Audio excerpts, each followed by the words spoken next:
आप सब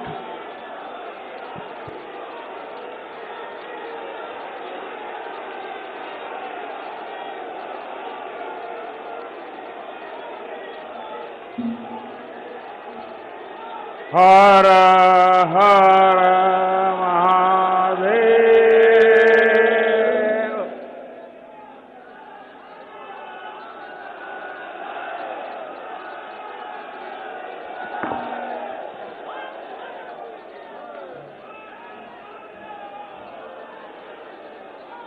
भारतीय जनता पार्टी के राष्ट्रीय अध्यक्ष, जिनके नेतृत्व में भारतीय जनता पार्टी के करोड़ों कार्यकर्ताओं ने जी जान से इस चुनाव अभियान को चलाया,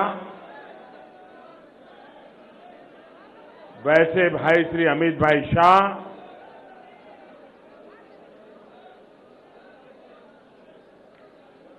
यहां के लोकप्रिय मुख्यमंत्री योगी जी, प्रदेश के अध्यक्ष महेंद्र नाथ जी और काशी के सभी श्रेष्ठ बंधुजन, बंधु भगिनी लोगन के प्रणाम बा।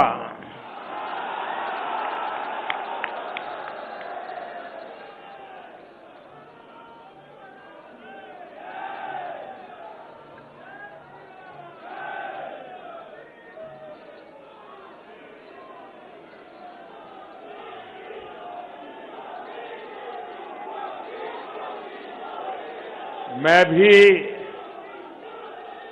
भारतीय जनता पार्टी का कार्यकर्ता होने के नाते पार्टी और कार्यकर्ता, आप बैठिए, आप बैठिए।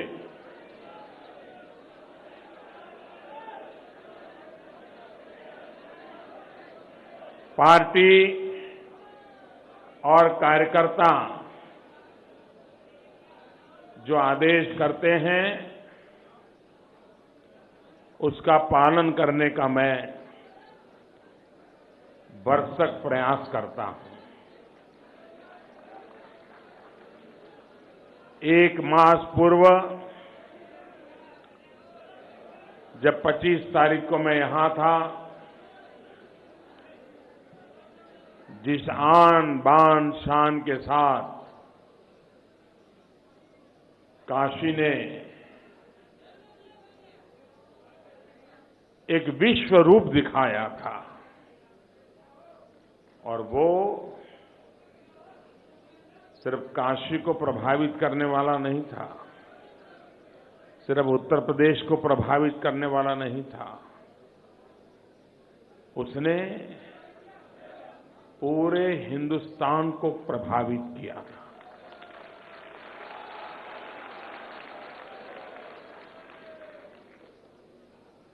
हिंदुस्तान का कोई कोना ऐसा नहीं होगा जो काशी के गलियों में, काशी के मार्ग पर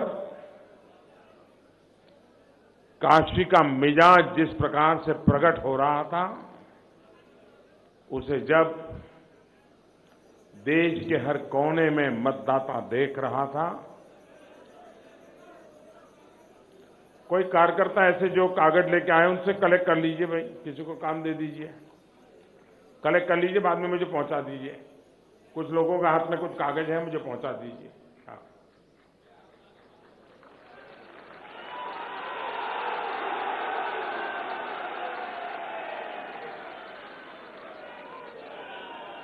बाद में मैं ले लूंगा। हाँ।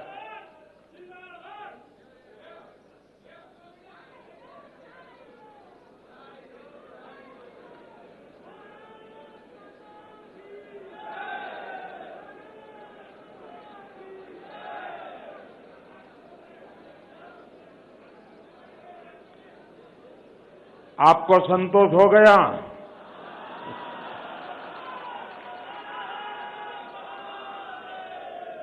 कार्यकर्ता का संतोष, यही हमारा जीवन मंत्र है।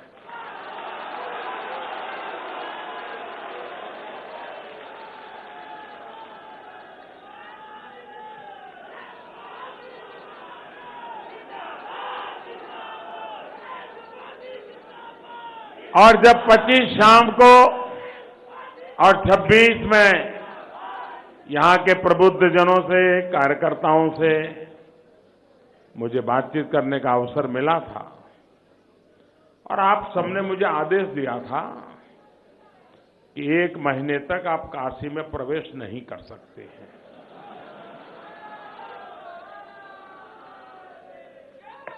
देश ने भले मुझे प्रधानमंत्री बनाया हो, लेकिन आपके लिए मैं कार्यकर्ता हूं और मेरे लिए आपका आदेश सर आंखों पर रहा। 18-19 जब पोलिंग प्रचार अभियान समाप्त हो चुका था, 18-19 का समय था, 19 को मतदान होना था। मेरे मन में भी था कि चलो भले कोई काम नहीं है लेकिन चले जाएं काशी। लेकिन फिर याद आता था, यार आपने तो आदेश दिया है, एंट्री नहीं देंगे तो क्या होगा। तो फिर मैंने सोचा चलो ये बाबा नहीं तो कोई और बाबा।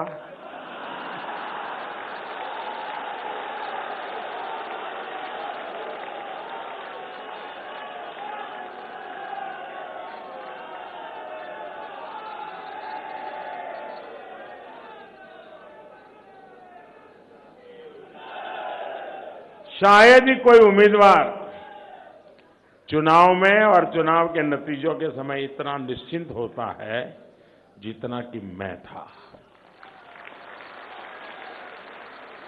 और इन निश्चिंतता का कारण मोदी नहीं था, निश्चिंतता का कारण आप सबका परिश्रम था, काशीवासियों का विश्वास था। जब नतीजा आए तब भी निश्चित था, मतदान हो रहा था तब भी निश्चिंत था। और इसलिए बड़े मौज के साथ केदारनाथ में बाबा के चरणों में जाके बैठ चुका था।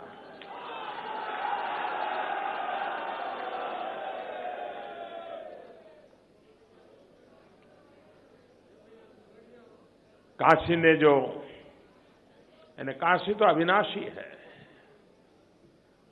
और जो स्नेह मुझे दिया है, जो शक्ति मुझे दी है, ये अपने आप में शायद ही ऐसा सौभाग्य मिलना बहुत मुश्किल होता है।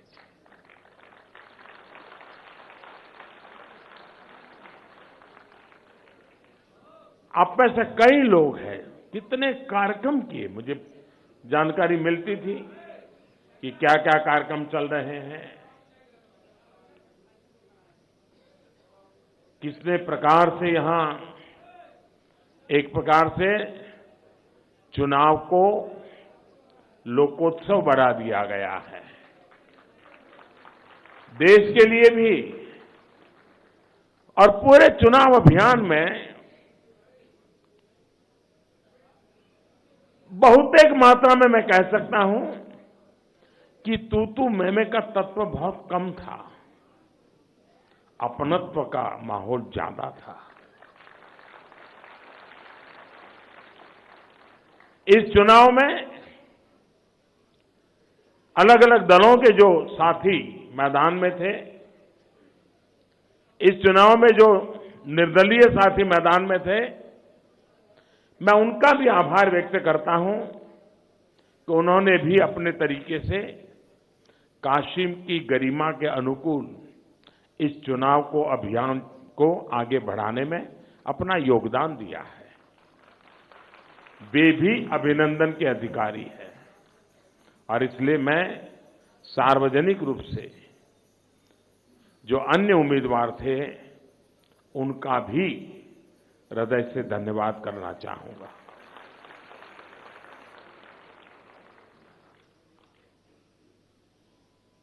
चुनाव में प्रशासन को बहुत कठिनाइयां रहती हैं, बहुत परिश्रम रहता है। देश भर का मीडिया वर्ल्ड भी यहां आता था, तो स्थानीय मीडिया के लोगों से ही भरोसे वो चलते थे। एक प्रकार के उनको भी काशी का रिपोर्टिंग करना और देश भर से आए हुए मीडिया को संभालना, ये अपने आप कर रहे थे। मैं इस मीडिया जगत के सभी साथियों का भी हृदय से बहुत बहुत अभिनंदन करना चाहता हूं।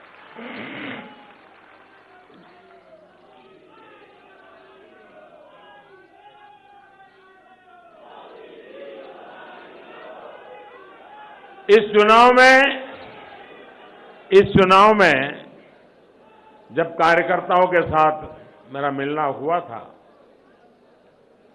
तो उस दिन मैंने कहा था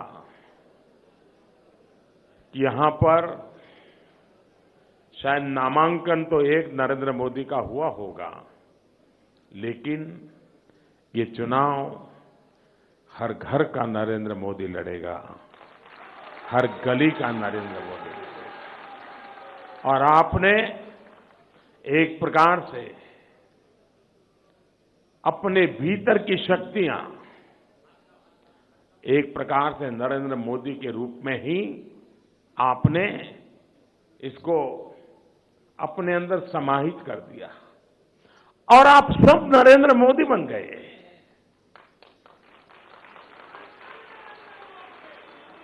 और इस पूरे चुनाव अभियान को आपने चलाया। आमतौर पर जब इस प्रकार का चुनाव होता है तो थोड़ा मन में अब क्या है भाई, जीतने ही वाले हैं।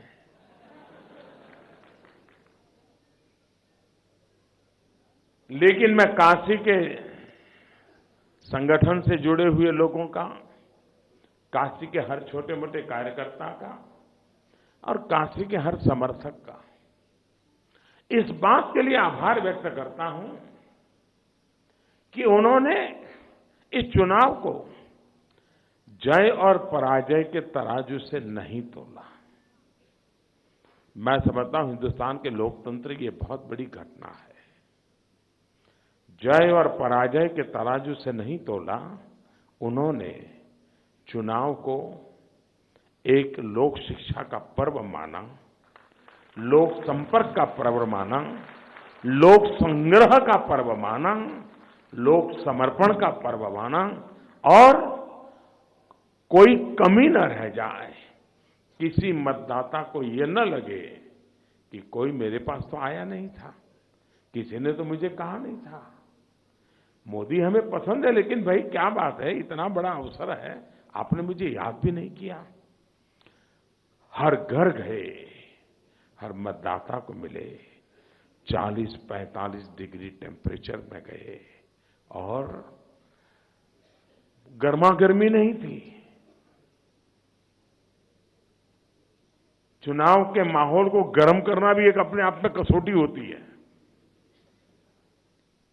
ताकि मतदाताओं का उत्साह बढ़े। इन सभी कसौटियों से आप पार उतरे हैं और डिस्टिंक्शन मार्क के साथ पार उतरे हैं, इसलिए आप बधाई के पात्र हैं।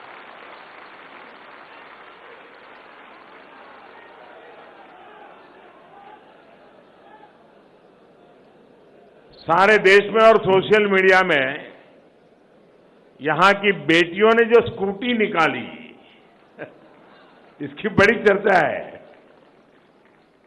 और उसने एक मैसेजिंग किया कि स्कूटी पर बैठ करके हमारी बेटियों ने पूरे काशी को अपने सर पर ले लिया था।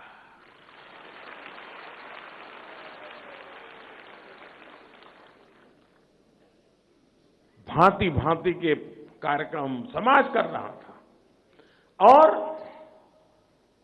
कभी कभी तो हम जाकर के सिर्फ देखते थे, वाह कैसा चल रहा, लेकिन कर रहे थे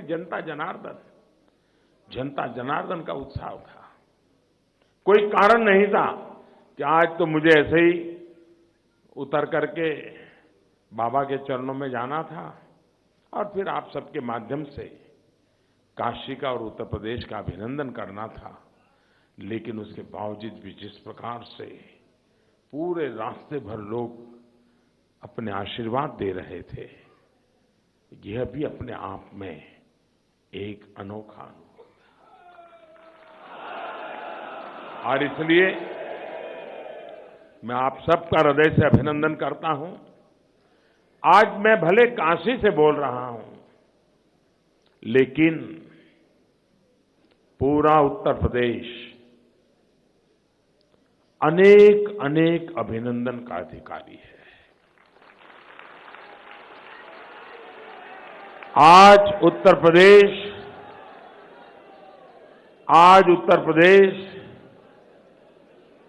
देश की राजनीति को दिशा दे रहा है। आज उत्तर प्रदेश स्वस्थ लोकतंत्र की नींव को और मजबूत कर रहा है। उत्तर प्रदेश ने 77 में लोकतंत्र के लिए सारी दीवारें तोड़ करके लोकतंत्र के प्रति अपनी निष्ठा बता करके देश को एक दिशा दी थी, ताकत दी थी। लेकिन 2014 हो, 2017 हो, 2019 हो,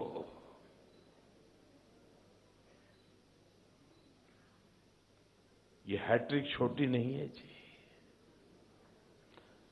ये तत्कालीन किए गए निर्णय नहीं है।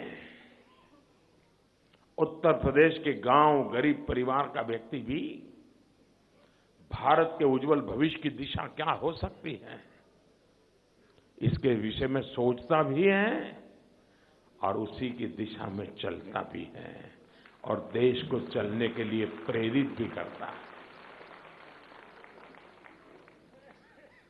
उत्तर प्रदेश के ये 14, 17 और 19 इन 3 चुनावों के योगदान को भारत की राजनीति, भारत की समाज नीति, भारत की मतदाताकीय व्यवस्थाएं किस प्रकार से बदल ला रही है, इसका एक अद्भुत विराट रूप के दर्शन कराए हैं। और 3 चुनाव के बाद भी अगर पॉलिटिकल पंडित की आंखें खुलती नहीं है, 3 चुनाव के बावजूद भी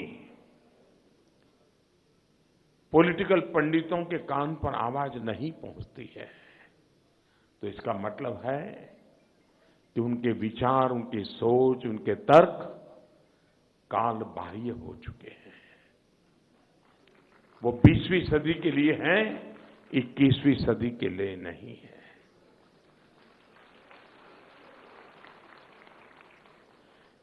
पचास पेज का जिनका बायोडेटा बनता होगा, प्रोफाइल बनता होगा, इतनी डिग्रियां होगी, इतने पेपर लिखे होंगे, न जाने क्या क्या कुछ हुआ होगा, लेकिन उनकी तुलना में जमीन से जुड़ा हुआ एक गरीब आदमी, उसकी समझ शक्ति कहीं गणा ऊंची होती है, बहुत दीर्घदृष्टि है।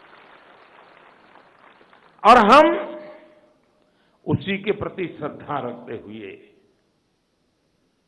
उसी के प्रति समर्पण भाव रखते हुए और उसी के सहारे, उसी की शक्ति के भरोसे राष्ट्र की राजनीति में एक नई व्यवस्था को विकसित करने का प्रयास कर रहे हैं।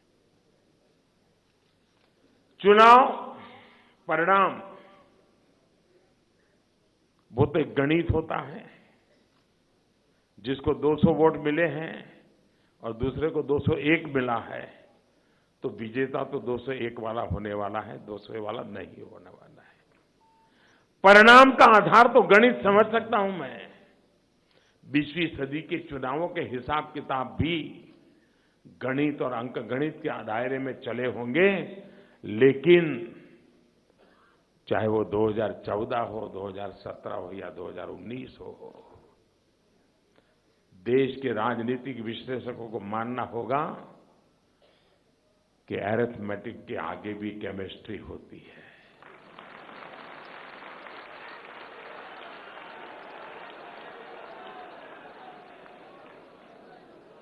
गुणा भाग का हिसाब किताब के परे भी एक केमिस्ट्री होती है जी। देश में समाज शक्ति की जो केमिस्ट्री है, आदर्शों और संकल्पों की जो केमिस्ट्री है, वे कभी कभी सारे गुणा भाग, सारे अंक गणित को निरस्त कर देती है, पराजित कर देती है। और इस बार अंक गणित को केमिस्ट्री ने पराजित किया है।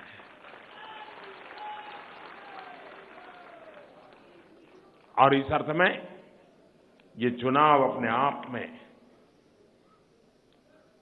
देश और दुनिया को, पॉलिटिकल पंडितों को, कुछ लोगों की घिसी पीटी कैसेट है और वही दायरे में फिट कर करके एक परसेप्शन बनाने की कोशिश करते रहते हैं।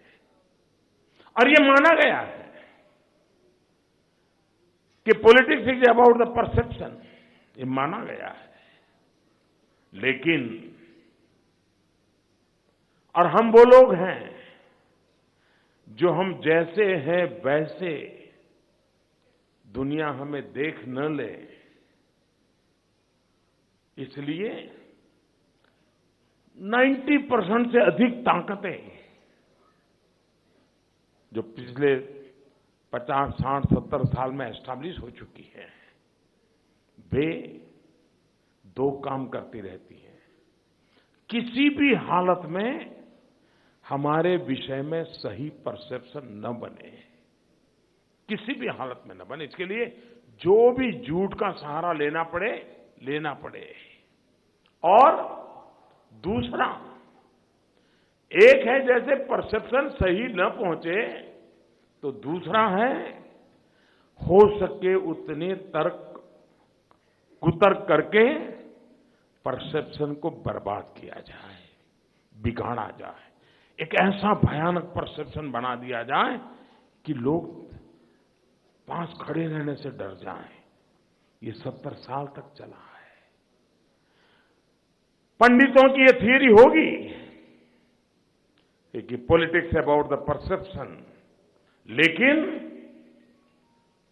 उन पंडितों को दोबारा सोचना पड़ेगा कि दो चीजें ऐसी होती हैं जो परसेप्शन को तबाह करने की लाख कोशिश करने वालों को भी, गंदा और बुरा परसेप्शन क्रिएट करने की कोशिश करने वालों के लिए भी उसको परास्त करके आगे बढ़ने की ताकत होती है। और वो दो चीजें, एक है पारदर्शिता और दूसरा है परिश्रम। पारदर्शिता प्लस परिश्रम, लोग कितनी ही अपनी ताकत लगा ले परसेप्शन बनाने की, उसको परास्त करने का सामर्थ्य रखती हैं। और आज हिंदुस्तान ने उसको स्वीकार किया है, उसने करके दिखाया है। और इसलिए हमारे लिए भी पारदर्शिता और परिश्रम का कोई अल्टरनेट नहीं है, क्योंकि हमें एस्टैब्लिश इस प्रकार की नेगेटिविटी के बीच पॉजिटिविटी को लेकर के जाना है और निरंतर जाना है, अविरत जाना है, क्योंकि देश उसी से आगे बढ़ने वाला है और उसको हमने किया है। साथियों, हम लोगों को लगता है सफलता है, सरकार और संगठन, इन दोनों के बीच में तालमेल, परफेक्ट सिनर्जी, ये बहुत बड़ी ताकत रखती है। आप देखते होंगे कि भारतीय जनता पार्टी ने सफलतापूर्वक इसको साकार किया है। राज्यों में इतनी सरकारें हो, केंद्र में सरकार हो, लेकिन पार्टी और संगठन, सरकार और संगठन दोनों के बीच में सिनर्जी। सरकार नीति बनाती है, नीति पर चलती है। संगठन रणनीति बनाता है।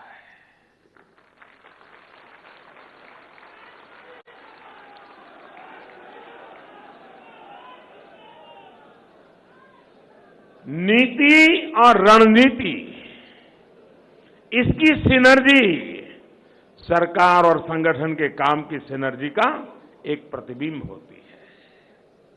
और जिस प्रतिबिंब का आज हम सफल, उसका लाभ देश को मिल रहा है। उसी प्रकार से हमें जानते हैं कि सरकार का काम है कार्य करना, और इसलिए एक तरफ सरकार का कार्य हो और उसमें जब कार्यकर्ता जुड़ जाता है, कार्य प्लस कार्यकर्ता, वो एक ऐसी ताकत है जो करिश्मा करती है। ये जो करिश्मा दिख रहा है वो कार्य का भी है और कार्य के साथ कार्यकर्ता का भी है। दोनों में से एक होने से होना नहीं है करिश्मा। और इसलिए work and worker creates the wonder.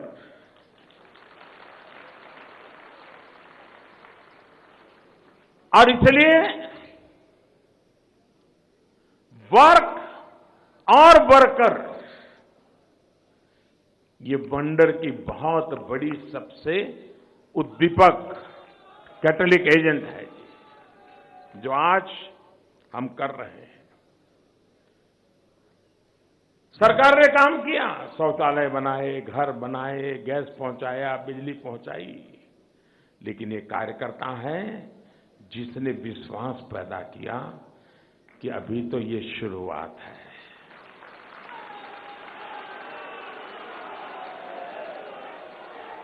जिसे नहीं मिला है उसे मिलने वाला है, और जिसे मिला है वो उपकार नहीं, उसके हक का मिला है।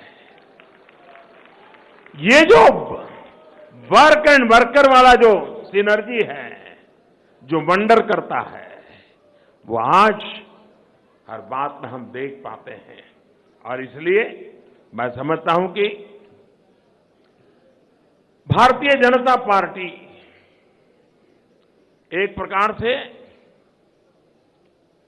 दो संकटों से हम गुजरे हैं और लगातार हमें झेलना पड़ता है। जैसे दो शक्ति है, नीति और रीति, जैसे दो शक्ति हैं, नीति और रणनीति, जैसे दो शक्ति हैं, पारदर्शिता और परिश्रम, जैसे दो शक्ति हैं, वर्क एंड वर्कर, वैसे ही दो संकट भी हमने झेले हैं। और वो दो संकट है, चाहे केरल लीजिए या कश्मीर ले लीजिए, चाहे बंगाल ले लीजिए या त्रिपुरा ले लीजिए। ये चीजें अखबारों में नहीं छपती हैं, मीडिया में नहीं दिखती हैं। कुछ लोगों की सिलेक्टिव संवेदनशीलता, सिलेक्टिव मानवतावाद इन सत्य को नकारता है, लेकिन हमारे सैकड़ों कार्यकर्ताओं ने शहादत मोल ली है, उनकी हत्याएं हुई हैं। उनको सिर्फ राजनीतिक विचारधारा के कारण मौत के घाट उतार दिया गया है। जब त्रिपुरा में चुनाव चल रहा था, फांसी पे लटका दिए जाते थे हमारे कार्यकर्ताओं को। बंगाल में आज भी हत्याओं का दौर बंद रुक नहीं रहा है। कश्मीर में हमारे लोगों ने जान की बाजी लगाई है। केरल में है, हमें मौत के घाट उतार दिया जाता है। शायद हिंदुस्तान में कोई एक राजनीतिक दल इतनी व्यापक प्रकार से हिंसा का शिकार हुआ है और उसके मूल में एक जो नैरेटिव, हेट्रेड का नैरेटिव लगातार बनाया गया है, उसी का परिणाम है कि हिंसा को एक प्रकार से मान्यता दी गई है। ये हमारे सामने बहुत बड़ा संकट है। दूसरा हमारे सामने संकट है, बाबा साहब आंबेडकर, महात्मा गांधी जैसे महापुरुषों ने सार्वजनिक जीवन में छुआछूत को, समाज जीवन में छुआछूत को, सामाजिक व्यवस्था में छुआछूत को खत्म करने के लिए अपनी जिंदगी खपा दी। लेकिन दुर्भाग्य से हमारे देश में राजनीतिक छुआछूत दिनों दिन बढ़ती चली जा रही है। भारतीय जनता पार्टी के कार्यकर्ताओं की लगातार हिंसा होना, मार देना, उनकी हत्याएं होना, और दूसरी तरफ भाजपा का नाम लेते ही अनटचेबिलिटी, छुओ मत, अड़ो मत, तो बड़े खतरनाक है। हम इतने सालों से सत्ता पे आए हैं,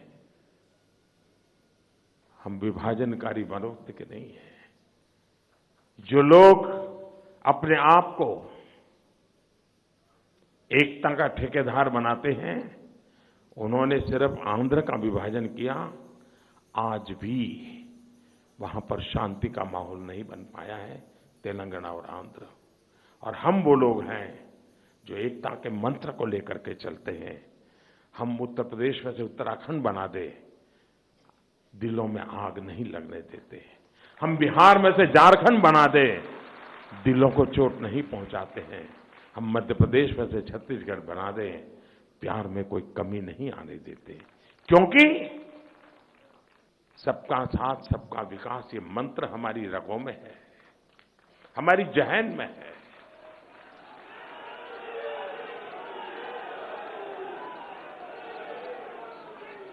लेकिन उसके बावजूद भी एक ऐसा परसेप्शन क्रिएट किया गया है, एक ऐसा परसेप्शन क्रिएट किया गया है कि जिसमें हमें आज भी अछूत, मैं गुजरात का मुख्यमंत्री था और गुजरात के टूरिज्म प्रमोशन के लिए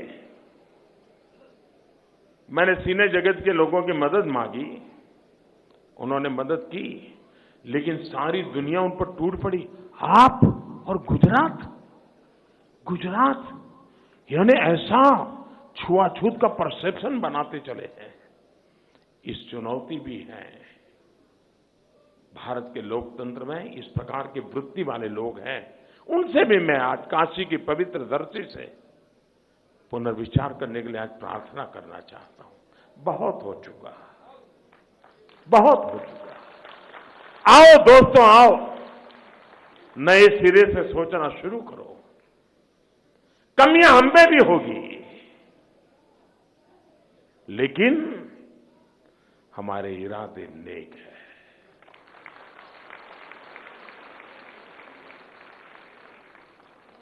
और दोस्तों,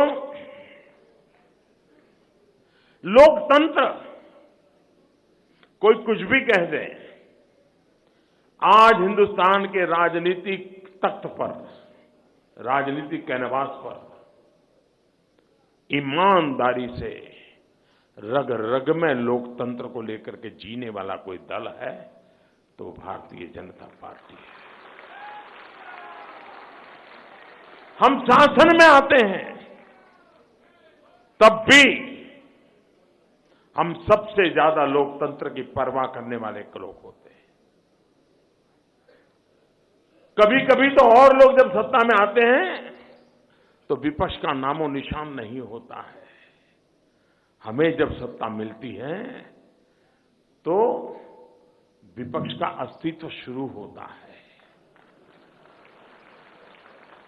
क्योंकि लोकतंत्र ही हमारा स्पिरिट है। आप त्रिपुरा देख लीजिए। मैं देश के ये पॉलिटिकल पंडितों से कहना चाहूंगा और चुनौती देकर के कहना चाहता हूं, कोई मुझे बताए त्रिपुरा के अंदर 30 साल तक कम्युनिस्टों की सरकार रही, क्या वहां कोई विपक्ष था? क्या वहां विपक्ष की कोई आवाज थी?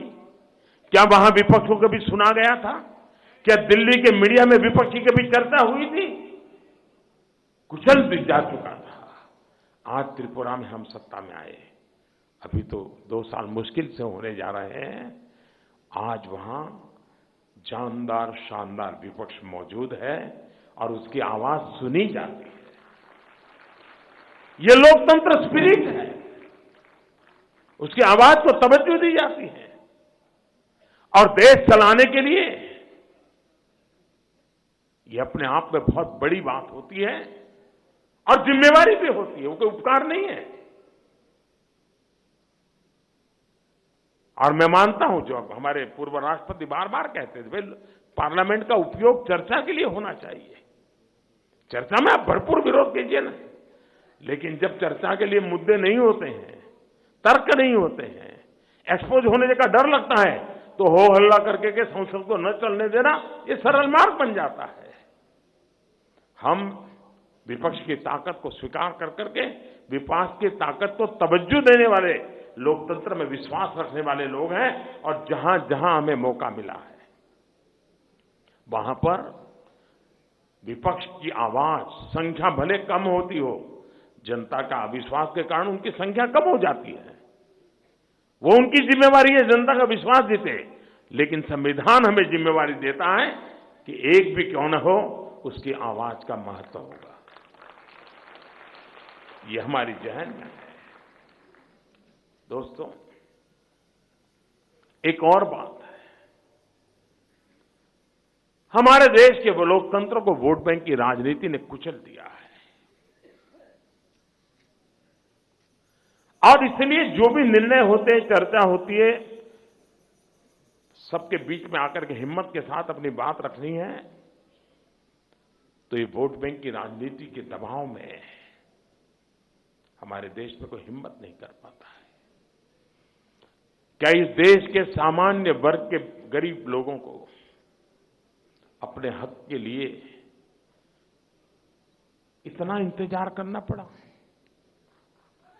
कोई उनकी बात सुनने को तैयार नहीं था।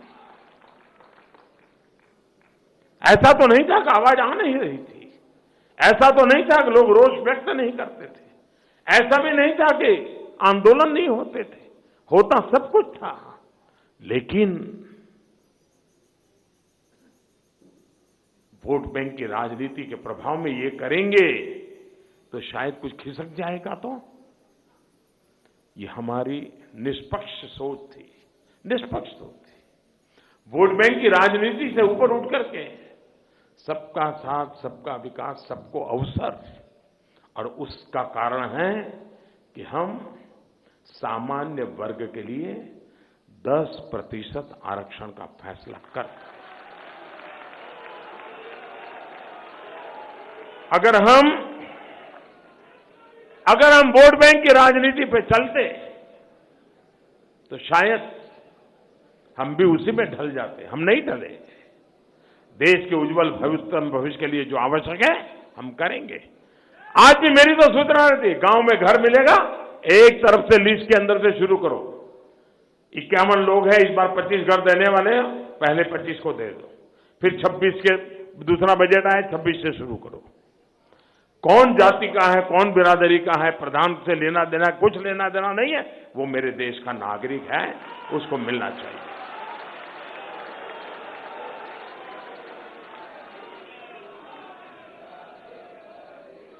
मैं जानता हूं इन चीजों से मिलने वाले को कभी लगता नहीं है, वो वैसे ही मानता है ये तो नियम में मेरा नाम आया है, उसमें भाजपा वालों ने क्या किया, मोदी ने क्या किया। ये नेगेटिविटी हो सकती है, नुकसान हो सकता है, लेकिन इस नुकसान को झेल करके भी हमें देश में व्यवस्थाओं को सुचारू रूप विकसित करने की हिम्मत हमने दिखाई है। साथियों, हम वो लोग हैं जो भारत की महान विरासत को लेकर के गौरव के साथ आगे बढ़ना चाहते हैं, जो कान बाह्य है उसको छोड़ने वाले हम लोग हैं। लेकिन जो सदियों से खरा उतरा है, ऋषियों ने, मुनियों ने, आचार्यों ने, भगवंतों ने, मजदूर ने, किसान ने, कामगार ने, शिक्षक ने, वैज्ञानिक ने हजारों साल से देश की परंपरा को विकसित किया है। औरों को शर्म आती हो आने दो, मुझे इसका गर्व होता है। जिनको शर्म आती है वो उनका प्रॉब्लम है। हमें लगता है कि हमारे महापुरुषों ने दुनिया को बहुत कुछ दिया है और जिसकी विरासत भारत के पास है, और इसलिए हम दो बातों को लेकर के चलने का प्रयास करते हैं।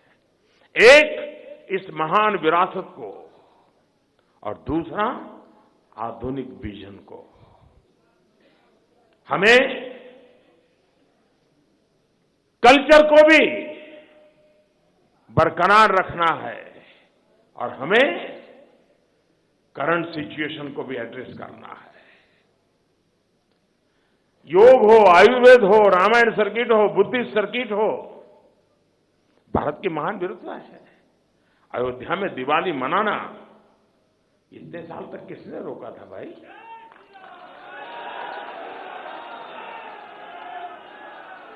कुंभ के मेले का उपयोग देश की मर्यादाओं को चूर चूर करने के लिए हुआ है। इतने सालों तक एक ही प्रकार का परसेप्शन क्रिएट किया गया, कुंभ का मेला मतलब नागा साधुओं की जमात।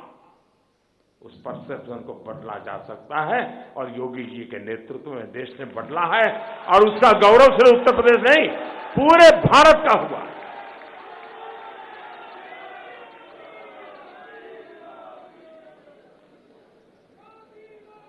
26 जनवरी को जब विजय चौक के अंदर परेड होती है और हमारे विजय पथ पर टैब्लो जाते हैं, पहली बार एशिया के अंदर भगवान राम को किस किस रूप में देखा जाता है, उसका प्रगटीकरण 26 जनवरी को राजपथ देश ने देखा।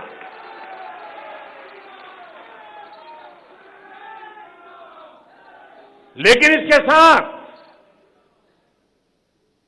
हम वो लोग हैं जो अटल टिंकरिंग लैब भी बनाते हैं, ताकि मेरी जो नई पीढ़ी है, 8वीं 10वीं कक्षा का बच्चा है, जो अटल टिंकरिंग लैब से इनोवेशन पे सोचे, नए अनुसंधान पे सोचे, वैज्ञानिक दृष्टिकोण से सोचे और भारत को 21वीं सदी में वैज्ञानिक अधिष्ठान पर ले जाए, इसके लिए भी हम उतनी ही ताकत लगाते हैं।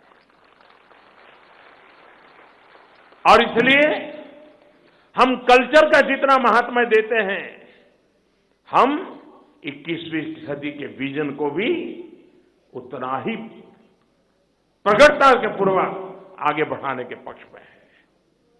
हमारे देश में पूजा पाठ में ₹1.25 का महत्व है, सब है, लेकिन फिर भी भीम ऐप बना करके मोबाइल फोन से डिजिटली डोनेशन करने की परंपरा हम विकसित कर रहे हैं। चीजें जरूरी नहीं है कि पुराना सब तोड़फोड़ करके ही नया बनाया जा सकता है, लेकिन हमने उन चीजों को आगे लिया है।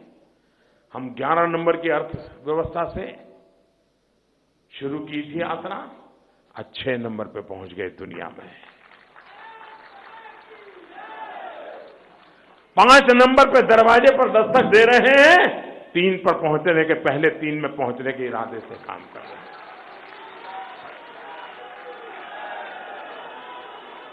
आज मेरा देश का नौजवान स्टार्टअप को लेकर के विश्व में ताकत के रूप में उभर सकता है, तो स्टार्टअप को बल देकर के देश के नौजवान की ताकत से विश्व को अचंभित करने की दिशा में हम आगे बढ़ना चाहते हैं।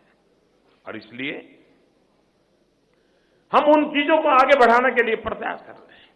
जो लोग परसेप्शन बनाते हैं, उन्होंने हमेशा ये बनाया, और जिस उनके लिए वो शायद एक एकेडमिक डिस्कशन होगा, लेकिन इस प्रकार की सोच से देश में दरारें पड़ती है।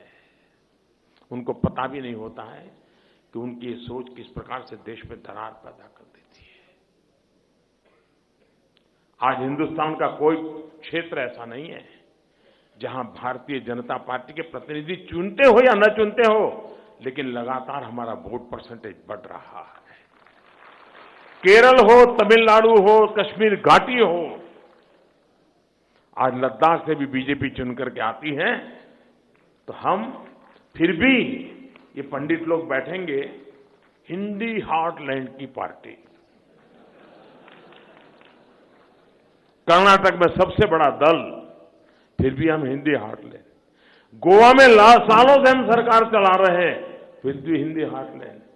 पूरे नॉर्थ ईस्ट में वहां हिंदी भाषा समझना मुश्किल है, फिर भी वहां हम सरकार चलाते हैं। आसाम में सरकार चलाते हैं, हम लद्दाख के अंदर चुन करके आते हैं। एक ऐसा भ्रम पैदा किया गया है। हम एक सर्वसमावेशक, सर्वस्पर्शी और सर्वजन हिताय सर्वजन सुखाय काम करने वाले भारतीय जनता पार्टी के हम लोग हैं।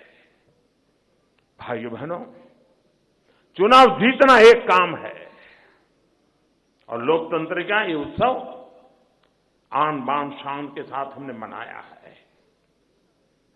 लेकिन अब 2022 भारत की आजादी के 75 साल,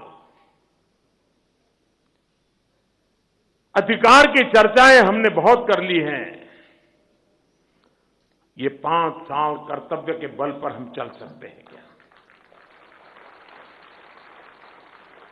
और इस देश का नागरिक अगर अपने कर्तव्यों का पालन करे तो फिर किसी के अधिकारों का हनन होने वाला नहीं है। ये देश मेरा है। आज भी हमारे देश में एक मानसिकता बन गई, आजादी का आंदोलन चला तो हम देश के लिए मर मिटते थे, लेकिन आजाद होने के बाद स्कूल है तो हम आराम से कहते तो सरकारी स्कूल है, अस्पताल भाई तो सरकारी अस्पताल है। अरे भाई वो सरकारी नहीं है, वो तेरा है, तुम उसके मालिक हो। हमने ये भाव पैदा करना है। जो भी सरकारी है वो भारत के हर नागरिक की मालिकी का है और उसको बढ़ाना, उसकी ताकत देना, उसकी रक्षा करना एक नागरिक के नाते हमारा कर्तव्य है। ये तो सरकारी स्कूल है भाई, छोड़ो वहां तो कौन जाएगा, ये सरकारी अस्पताल है, पता नहीं कौन जाएगा। जी नहीं, हम ही मिलकर के सरकारी है वो हमारा है, हम इसको ताकत कैसे दें? अपना स्कूटर तो हम इतना बढ़िया दिन में 4 बार साफ करते हैं, 20 साल पुराना हो, कलर उखड़ गया हो, फिर भी बराबर घिस करके चमक चमक करके निकलते हैं। लेकिन सरकारी बस में बैठे और बगल में सीट खाली हो, बातों करने वाला हो न और नींद आती नहीं हो तो क्या करते हैं? सीट पे उंगली डालते हैं।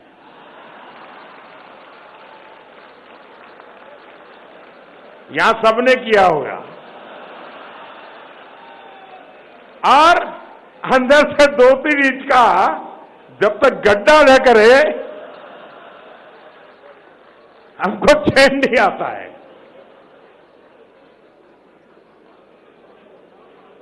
भारत माता की जय बोले और फिर बनारसी पान खा करके, ये कौन से भारत माता की जय है भाई?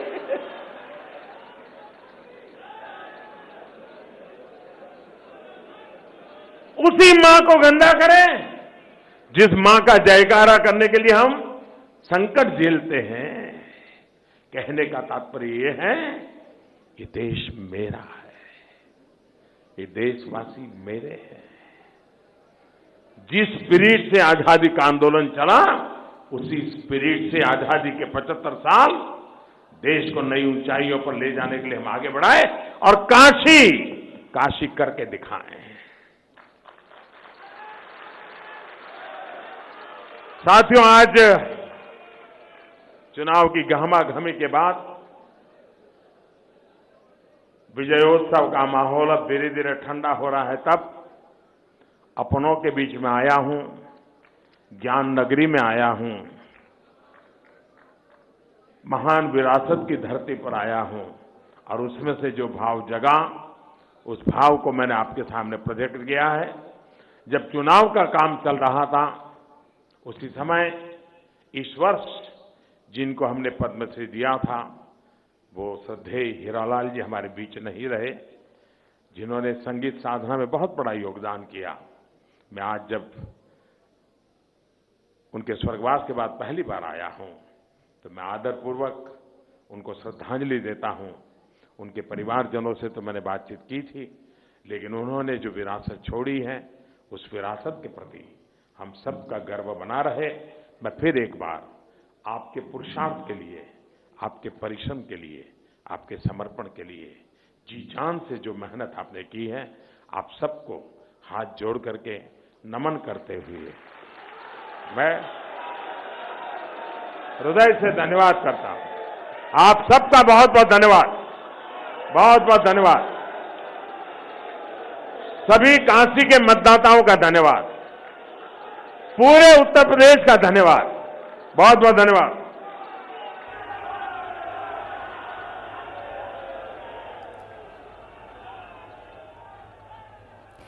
तो प्रधानमंत्री नरेंद्र मोदी काशी की धरती पर पहुंचे हुए हैं। यहां पर अपने पार्टी के कार्यकर्ताओं को उन्होंने संबोधित किया है और संबोधित करते हुए एक बार फिर से ये कहते हुए नजर आए कि काशी ने मुझे शक्ति दी है। यहां तक पहुंचने में काफी योगदान रहा है और ये लगातार जो क्रेडिट वो हमेशा से देते रहे हैं।